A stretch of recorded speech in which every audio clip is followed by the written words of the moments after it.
Okay, well, welcome everyone. We're on to the first agenda, which is welcome and introduction. So Justin, could you go ahead and read the roll? Yes, sir. Massachusetts Transportation Secretary and CEO of MassDOT, Jamie Tesler. Steve Wolf representing him. MassDOT Highway Administrator, Jonathan Gulliver. Brian Fallon representing him. Okay. NIMCOG Chair, Andrew Delarier. He's not here.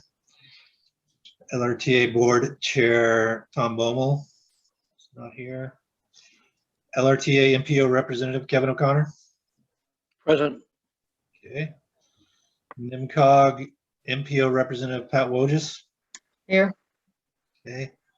And Lowell City Council Representative, Dan Rourke. You don't see him. All right, that should be everybody, Steve. All right, thank you everyone, welcome. So we're on to agenda item 2, which is approval of the July 28th minutes. Can I get a motion, a second to approve, please? So moved, Kevin O'Connor. Second, Pat Wojcik. All right, are there any comments or questions on the minutes of July 28th? Seeing none, Justin, you want to read the roll, please? Yes, sir. Steve Woelfel, Yes. Brian Fallon, Yes. Kevin O'Connor, Yes. and Pat Wojcik. Yes. Thank you. All right, thanks for everyone for that. The next agenda item is agenda item 3, status report on TIP projects and design construction. I assume this is you, Brian? This is Tim Paris from Sorry, Planning. Tim, sorry. Go ahead, Tim. Hello, I was muted. Quite a few minor changes. We had the bids opened back in May on, this is last month's one that you have up on the screen, I believe. Oh, is it? I thought there was one you gave me. Was it? Okay. Well, it's very similar. I can go through the changes from this one on. They're all in the same order. So that 608, 603 Dunstable improvements on Main Street. That went to final design instead of 100%. And the estimates changed a small amount. They went up around $300,000. The one below that, 608, 297, Tewksbury resurfacing, sidewalk reconstruction. That also had a minor change in the estimate of only $20,000 increase. The next one down, 605, 178, went to 100% design. That's Bill Ricca, rehab of Boston Road. Almost exactly the same, just a minor decrease in the cost on that one. 608, 350 Drake improvements on Nashua Road. That went to final design. Minor decrease in the cost there, about $200,000. Skipping down to 608, 830. A minor increase of about $20,000 on the costs on that one. 608, 861 Westford Bridge replacement. That one, I was a little perplexed here, but the total federal participating construction costs and the total construction cost went down about $1 million to 1.6 and 1.4. So I'm not sure why, if revised estimate came in or what's happening there. 609, 510 and 608, 774 just had, which are Drake and Lowell Tewksbury, different project managers. They're now David Shedd and Brian Wilcox. On 608, 826 Tewksbury Andover Interstate resurfacing, the add date changed to 2050. Yeah, that one there. And then jumping down a little bit, 605, 966 Lowell reconstruction and related work on VFW Highway. There, the total construction cost, it's in pinfall right now as 0, and I don't know why that is either. It was, yeah, 7.3 million. So not sure. Zero? Excuse me? It's 0 now? It's 0. Yep. Huh, okay. Yeah, I don't, that just may be somebody, type something in wrong into Pinfo. And I was hoping to try to figure out what in the world was happening there, but it still has a federal participating cost of 7.7. So it appears to still be ongoing. None on the next page. So skipping way down to 608344 Chelmsford intersection improvements at 129 and River Neck Road. That is now 68% complete, same completion date. 609038 Lowell Tewksbury intersection improvements at Andover Street, 133 River Road. That is up to 39% complete.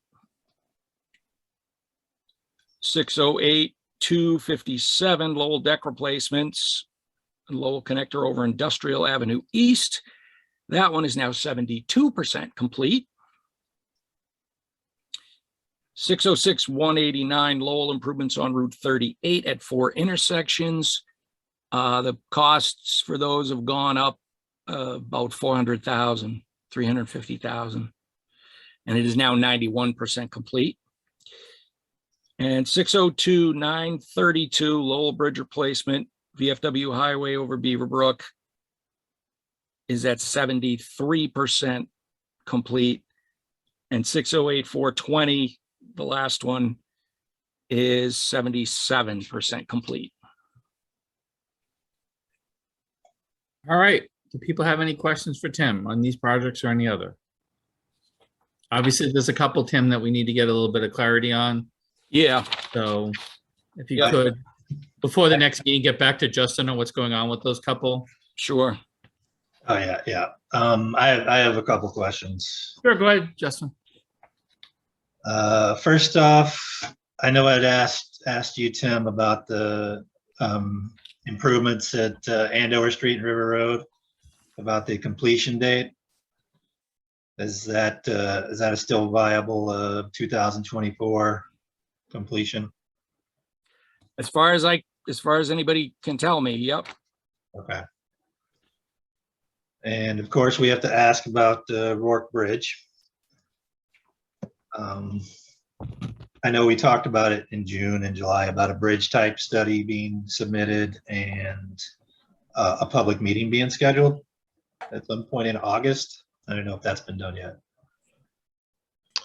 Hi, Justin, this is Brian.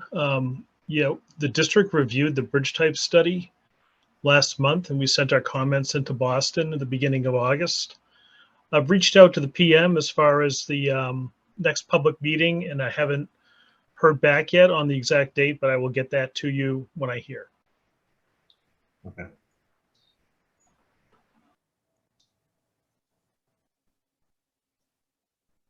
All right, Justin, you all set? Or you have any more? I'm good. Thank you. All right. Thank you, Tim. Yeah.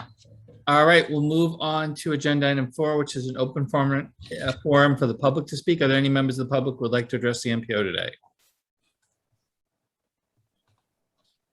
I don't see anyone. So I'll move to agenda item 5.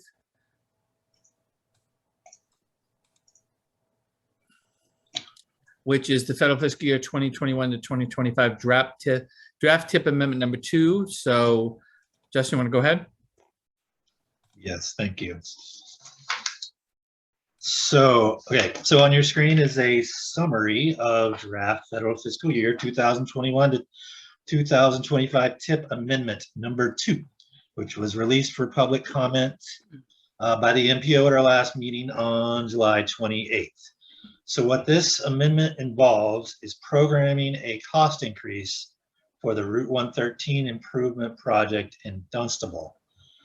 And I wanted to pull up a map to basically show where this project is. So this is Dunstable Center, Dunstable Town Hall, Main Street running through here. So the project limits are basically the intersection here at Main Street and Pleasant Street, over to the east to the intersection of Main Street and Westford Street. So the project itself involves rehab of the roadway, minor widening to accommodate wider shoulders for bicycles. They're going to put in sidewalks on the south side of the road between the two, between Pleasant Street, Main Street, and Westford Street. Excuse me. Additionally, right here, there will be culvert repair, as well as a retaining wall on the north side of the road that needs to be repaired. And in addition to that, the guardrails will be replaced and repaired.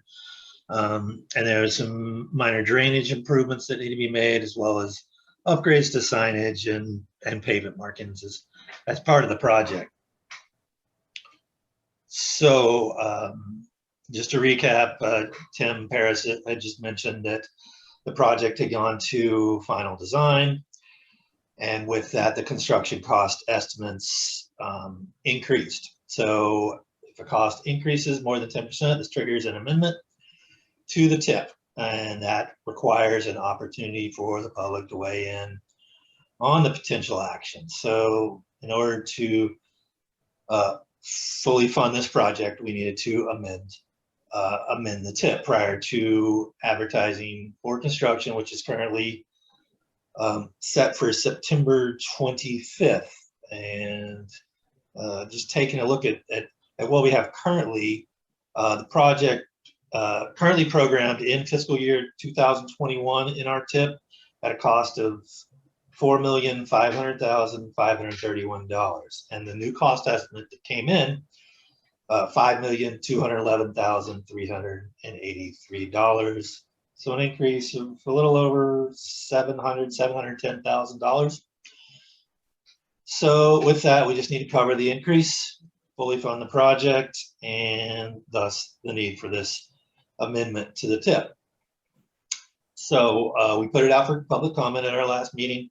The public comment period ended on Monday, and we received one comment from a Lowell resident. I think I have it here. Mark Goldman, and he stated that he'd like to be put on the record in favor of the amendment as presented to the MPO. So that was the only comment we received. That being said, we're just here to consider endorsing this amendment. And with that, I can take any questions that anyone has, or we can move to vote. All right, anyone have any questions for Justin? All right, does someone want to make a motion, a second, to endorse tip amendment 2? So moved, Kevin O'Connor. Second, Pat Wojcik. All right, last call for any questions for Justin. Seeing none, Justin, you want to read the roll, please? Yes. Okay, Steve Woelfel, Yes. Brian Fallon, Yes. Kevin O'Connor, Yes. and Pat Wojcik. Yes. Okay, thank you. Okay, thanks, Justin. Thanks, everyone. Thank So you, we'll move- everybody. You're welcome. I think we can leave now, if that's okay. Thank you. for your Absolutely. time. No Okay. problem, Sheila. Thank you. Thank you, Sheila. Yeah. We're on to agenda item 6, which is tip project review study presentation. Justin? That will be Eric Molinari. All right, go ahead. You should be able to- Thanks, Justin. Let me share my screen here real quick.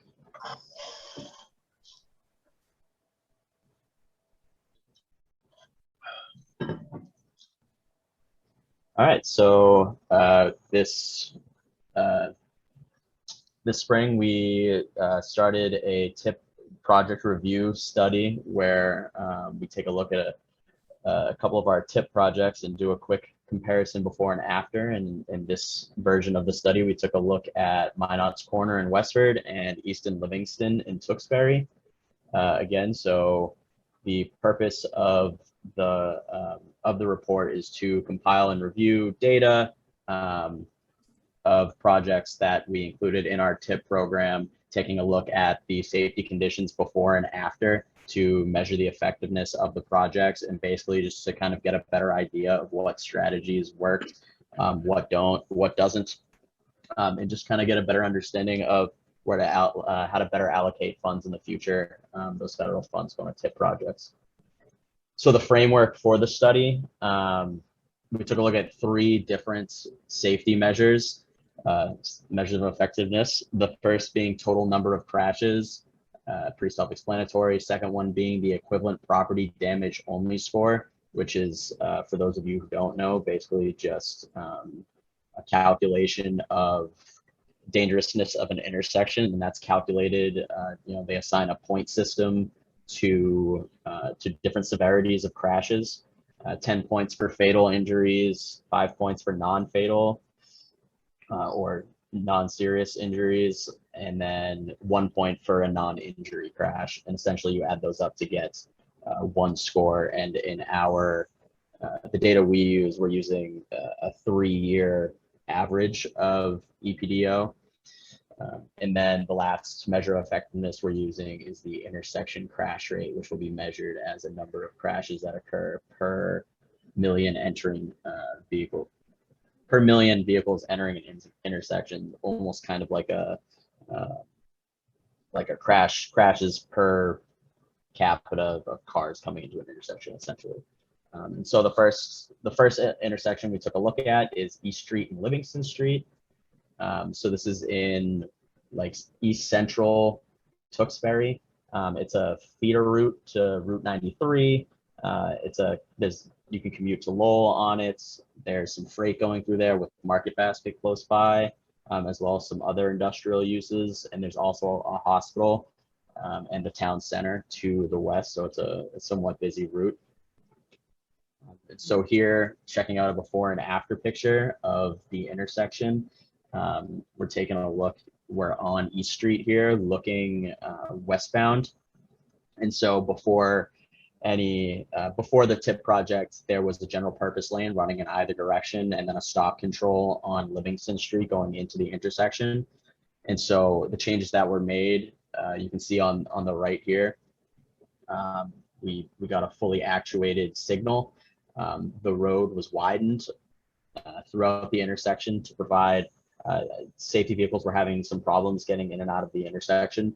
So that widening was done for that. Widening was also done in order to accommodate 4-foot shoulders for easier cycling through the intersection, added safety there.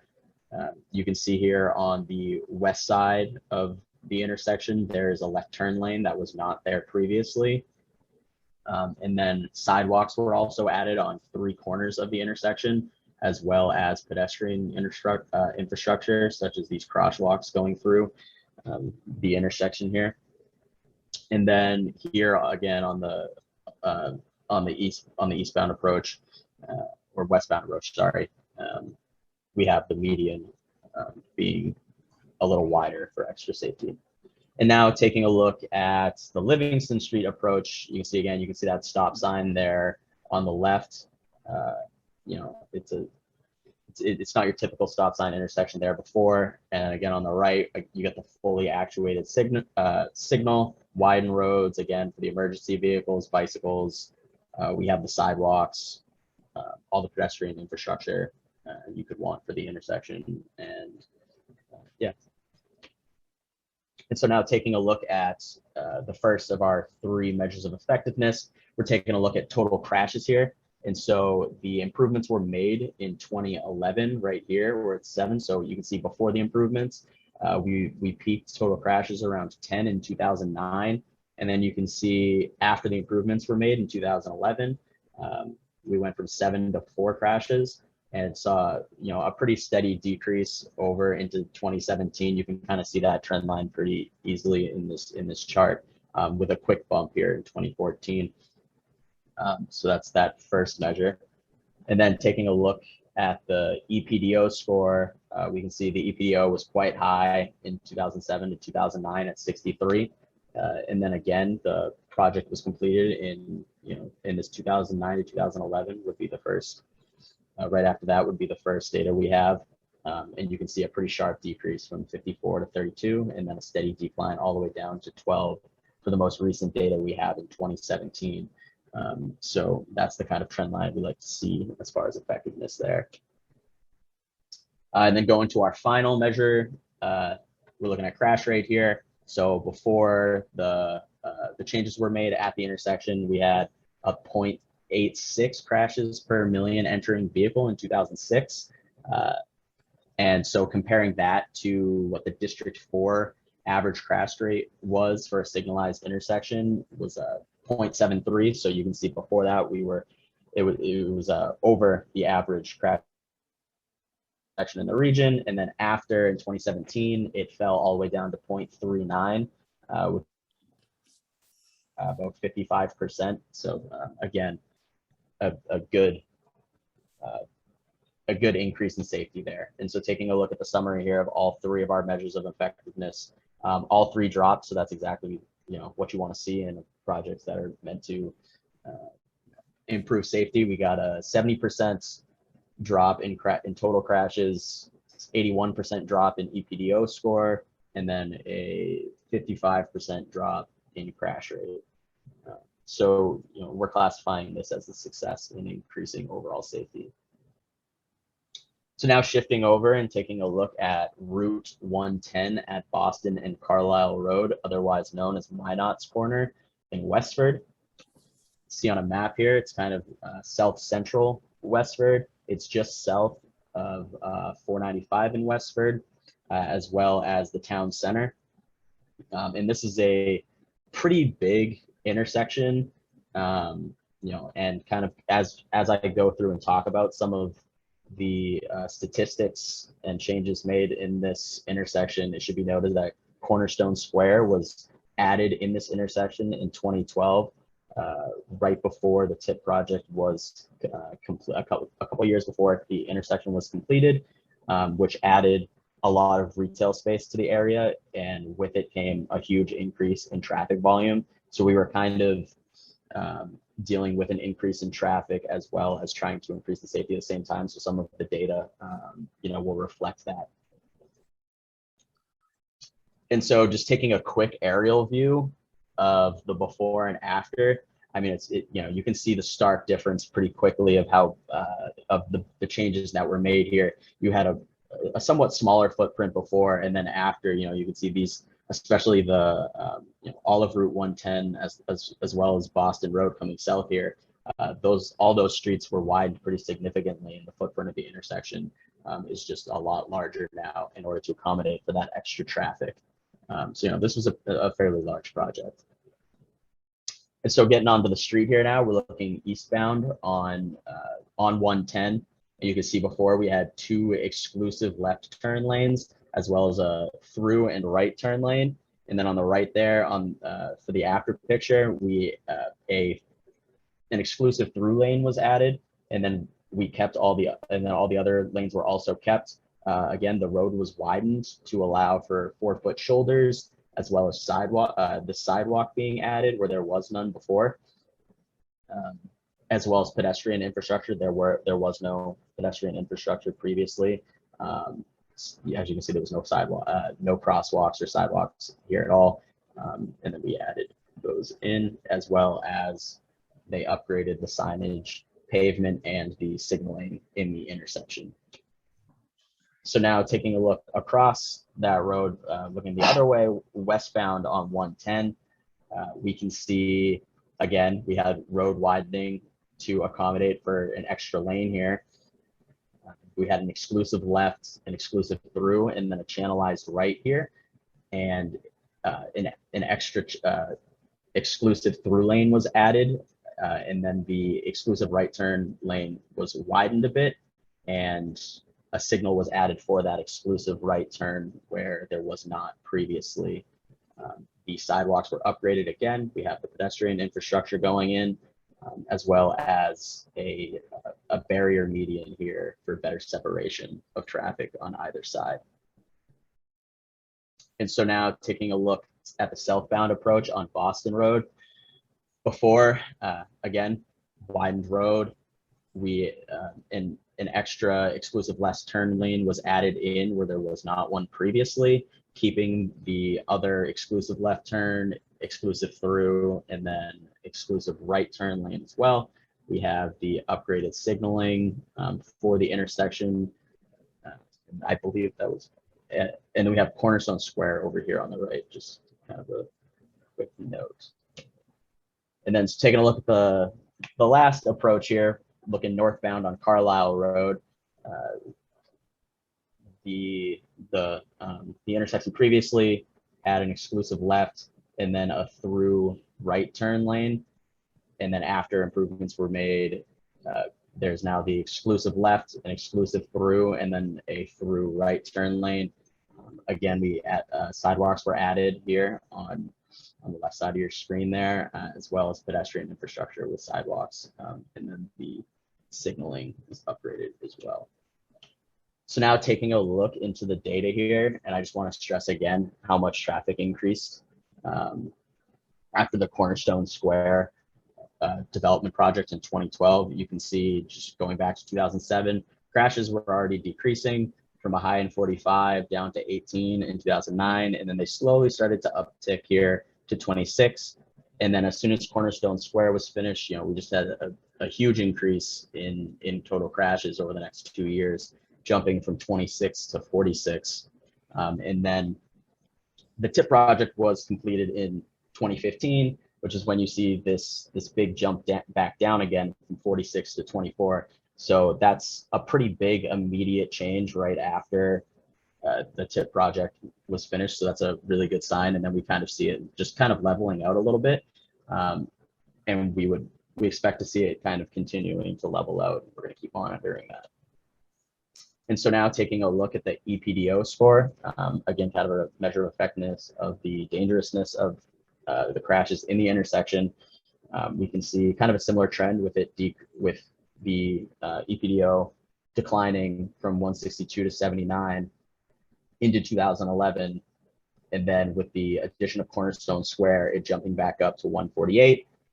And then again, in 2015, with the TIP project finishing, we start seeing it slowly decrease. And with a 3-year average, it's going to take a little bit longer for that one to catch up. So we do expect to see more. We do expect that to keep going down as we continue to monitor it in the future. But overall, it's a pretty good trend, and we're going to continue to look at that. So shifting over to the crash rate again, we had before the TIP project in 2007, the crash rate was 3.01, which is pretty high, especially when you compare it to the average crash rate in District 3 for a signalized intersection was 0.89. So that's well above what the average was.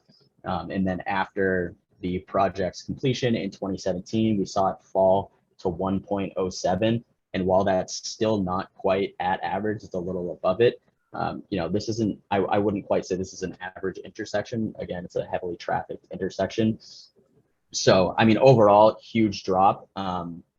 There might still be room for improvement, but that's a good sign right there immediately. And so taking a look at the summary for that intersection, again, all 3 measures of effectiveness here, decreases across the board, 21% in total crashes, 15% in EPDO, and then 64% in overall crash rate. Again, we're going to continue to monitor this as it goes, going forward, checking in to make sure it keeps going down. But overall, we think the TIP project was a success with all these, especially with that increase in traffic. We still saw a decrease or an increase of safety and effectiveness. So essentially, in conclusion, we had East Street and Livingston Street was a pretty quick and noticeable improvement in safety. The spiel I just gave about Minot's quarter with, a slightly slower decrease, but an increase in traffic overall. We're going to keep monitoring that and checking it out. We're going to update this study. We'll update the intersections that we've already covered, and we'll start taking a look at other ones in the region as a part of the study for the NIMCOG safety program as a whole. This report will be posted on the website at some point, and if you'd like your own copy, you can request one through Justin here, and his information is on this slide. And then we can take any questions you have. All right, anyone have any questions for Eric?